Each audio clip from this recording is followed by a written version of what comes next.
एक वक्त था जब चिड़ियों की चहचहाट से हमारा सवेरा होता था। मुझे अच्छे से याद है, जब नानी के यहाँ रहती थी तो सुबह उठने पे हम ऊपर छत पे रहते थे और सुबह उठने पे सारी चिड़िया छत पे पेड़ों पे और चहचहाती हुई एक तरह से शोर मचाती थी। और अक्सर मैं नानी से पूछती थी कि चिड़िया इतना शोर क्यों मचाती हैं। थोड़े बड़े हुए और आ गई मैं अपने मम्मी पापा के पास फरीदाबाद। वहाँ पर मुझे याद नहीं कि मैंने कभी चिड़ियों की आवाज़ को नोटिस किया हो। हालांकि उस टाइम चिड़िया होंगी, लेकिन मुझे जोर देने पर भी याद नहीं आया कि मैंने कभी चिड़िया को नोटिस किया हो। फिर शादी हो के गाँव में आ गई और यहाँ गांव में आने पे देखा मैंने कि हमारे जो किचन में हमेशा परमानेंट एक चिड़िया का घोंसला बना रहता था। टाइम फिर से बचपन की यादें ताज़ा हो गई और चिड़ियाओं से प्यार हो गया। लेकिन धीरे धीरे वक्त बीतता गया और चिड़ियाओं से मन हटने लगा। काम में इतना बिजी हो गई कि कुछ याद ही नहीं रहा कि हाँ चिड़िया है, प्रकृति है, कुछ नहीं। फिर एक बार मैं अपनी दीदी के यहाँ गई थी तो वहाँ पे मैंने देखा कि उन्होंने चिड़िया के घोंसले लगाए हुए हैं और चिड़ियों की आवाज़ मुझे इतनी प्यारी लगी जैसे कि घुंघरू बज रहे हों। और फिर तब से शुरुआत हो गई मेरे वापस बचपन में लौटने की। वहाँ से आते ही मैंने अपना प्रयास जारी कर दिया और इस तरह से मैंने चिड़ियों का एक सेटअप तैयार किया। ये एक आर्टिफिशियल ट्री है, मतलब सूखा हुआ पेड़ था हमारे पड़ोस में। पड़ोसियों से मैं मांग के लाई, उसके ऊपर मैंने ये टोकरियाँ लगा दी। ये शादी में आई हुई थी तो दोनों छाबड़ियाँ मैंने उसके ऊपर लगा दी। उसके साइड में मैंने बेल लगा दी। धीरे धीरे बेल बढ़ने लगी। उसके बाद मैंने देखा हाँ चिड़िया आने लग गई है। एक दो चिड़िया आई। उसके बाद मैंने थोड़ी और प्रोग्रेस की उसमें और मैंने यहाँ पे एक बैम्बू का आर्क लगाया और साथ में ये बर्ड फीडर। आसपास प्लांट्स को और बढ़ाया कि मैंने देखा जब प्रकृति मतलब ग्रीनरी पास में होती है तो चिड़िया एक तरह से अट्रैक्ट होती हैं उनके लिए। फिर यहाँ छाबड़ी के ऊपर ही मैंने प्लेट लगाई, बर्ड फीडर में मैंने दाना डाला और बेल को धीरे धीरे मैंने इसके ऊपर चढ़ाना शुरू कर दिया आर्क के ऊपर, ताकि चिड़िया इस ग्रीनरी को देख के और ज़्यादा अट्रैक्ट हों। और फिर मैंने देखा कि चिड़िया पहले एक दो आने लगी थी और फिर 5-6 आने लगी। चिड़िया के साथ साथ ये मैना और गुलशन वगैरह भी आने लग गई हैं।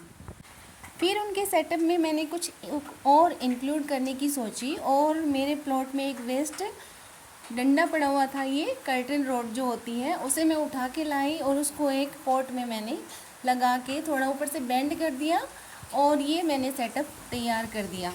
और इस तरह से मेरा जो सपना था कि मैं अपने आंगन में चिड़िया देखूं, वो मेरा सपना पूरा हो गया। क्योंकि मैंने पहले शुरुआत में छत के ऊपर कोशिश की थी और उसमें मैं कामयाब हो गई थी। छत के ऊपर मैंने बर्ड हाउस लगाया, छत पे दाना डालना स्टार्ट किया, ऐसे ही आर्क लगाया। लेकिन आपको पता है डुगू एंड फैमिली में कितने सारे जानवर शामिल हो गए हैं। हमारी फैमिली बढ़ती जा रही है, उसमें बिल्लियाँ भी आ गई हैं। तो बिल्लियों की वजह से चिड़ियों को खतरा रहता है। उसके बाद मेरे दिमाग में आया कि क्यों ना इनको नीचे आंगन में बुलाया जाए और मैंने फिर अपना ये प्रयास किया, ये कोशिश की और इसमें मैं कामयाब हुई। और अब पूरे दिन चिड़ियों की चहचहाट सुनाई देती है। सुबह आती है, दोपहर आती है और शाम को आती हैं। ये तीनों वक्त खाना खाने आती हैं, यहाँ पे घूमती फिरती हैं और धीरे धीरे करके चिड़ियों की संख्या बढ़ती जा रही है।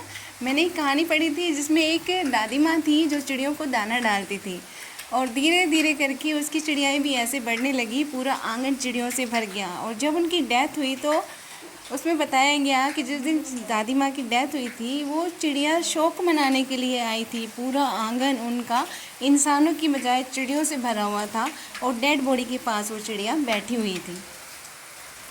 तो ये पशु पक्षी और जानवर सही मायने में आपकी खुशियों में भी शामिल होते हैं और आपके दुख को भी बांटते हैं। और वैसे भी कहते हैं चिड़िया बुलबुल जो भी होती हैं, अगर आपके घर में आती हैं, घोंसला बनाती हैं तो एक शुभ संकेत होता है। इनकी आवाज़ से नेगेटिविटी दूर भागती है और घर में पॉजिटिविटी का वास होता है। बुलबुल या चिड़िया का घोंसला बनाना और उसमें अंडे देकर फिर बच्चे जब निकलती हैं तो वो एक शुभ संकेत होता है। आपका आने वाला समय काफ़ी अच्छा जाएगा। मुझे नहीं पता ये सही है या गलत है, लेकिन इन्हें देखकर, इनको दाना पानी देकर मुझे सुकून मिलता है, वो भी मेरे लिए सच्ची खुशी है। और कहते हैं कि पशु पक्षियों को खाना खिलाना और पक्षियों को या पशुओं को आशियाना देना एक पूजा पाठ से भी बढ़कर होता है। और सही मायने में उनकी आत्मा को हम तृप्त करते हैं यदि हमने भूखे को रोटी खिलाई और पानी पिलाया, तो जो आत्मा होती है वो हमें सही मायने में आशीर्वाद देती है और उसका फल हमें पूजा पाठ से भी बढ़कर मिलता है। और कहा गया है कि चिड़ियों को दाना पानी देने से जो हमारे ग्रह दोष होते हैं वो दूर हो जाते हैं। ये सब कुछ हो ना हो, आपको सुकून, शांति और इनका जो संगीत है वो सुनने को मिलेगा। तो इस तरह से प्रकृति के लिए ये मेरा छोटा सा प्रयास था और इस प्रयास को मैं और जारी रखूँगी और मुझे उम्मीद है कि आप लोग भी इससे जुड़ने की कोशिश करेंगे। और यदि आप एक प्रकृति प्रेमी हैं तो उम्मीद करती हूँ आपको आज की वीडियो अच्छी लगी होगी।